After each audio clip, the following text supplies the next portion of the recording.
Mega mega love shout out mga idol. Atin mo nang pasadahan itong ating kababayang si Kai Soto mga idol sa pag-usbong ng pangalan nito sa social media mga idol. Hindi lang sa Pinas, hindi lang sa Orlando, kundi sa buong mundo mga idol. Pero, tanong muna, jackpot kaya itong Orlando Magic sa pagkuha nitong ating kababayang si Kai Sakari Soto mga idol sa pag-invite nila kay Kai Soto na maglaro dyan sa Summer League.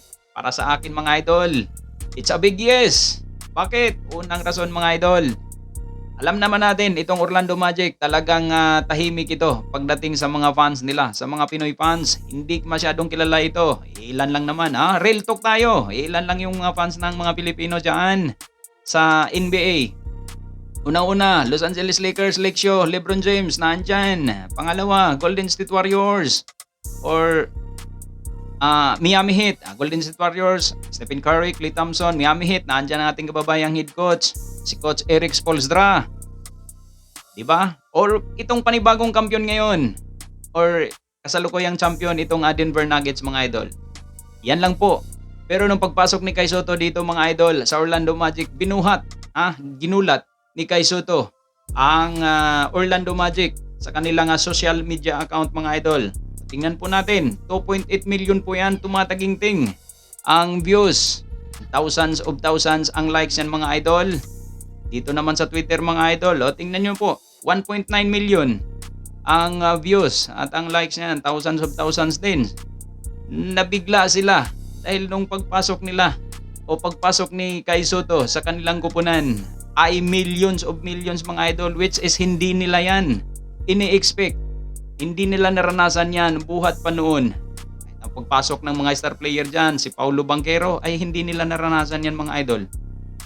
So ibig sabihin, si Kai Soto ang nagpapaangat sa kanilang social media, nagpakilala ng Orlando at pati sa market nila mga idol. Tandaan natin, business itong basketball ng NBA mga idol. So, kailangan dito merong magandang flow ng kanilang marketing, ang pagpamarket, at isa dito ang nagpapaangat ay si Kai Soto mga idol.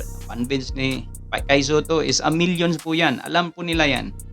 At dito, ang panawagan ni Kai Soto address sa mga Pilipino. Hey guys, it's Kai Soto from Orlando Magic Summer League team. We just wrapped up our first practice in Vegas. Game times in July 8th, and I hope to see y'all there. God bless. Actually, July 8 po yan sa USA. Time po yung sinabi ni Kai Soto. So July 9 dito po sa Pinas. O linggo po yan mga idol.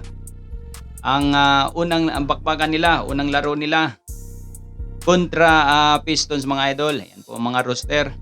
Napakaganda para kay Kai Soto nito mga idol.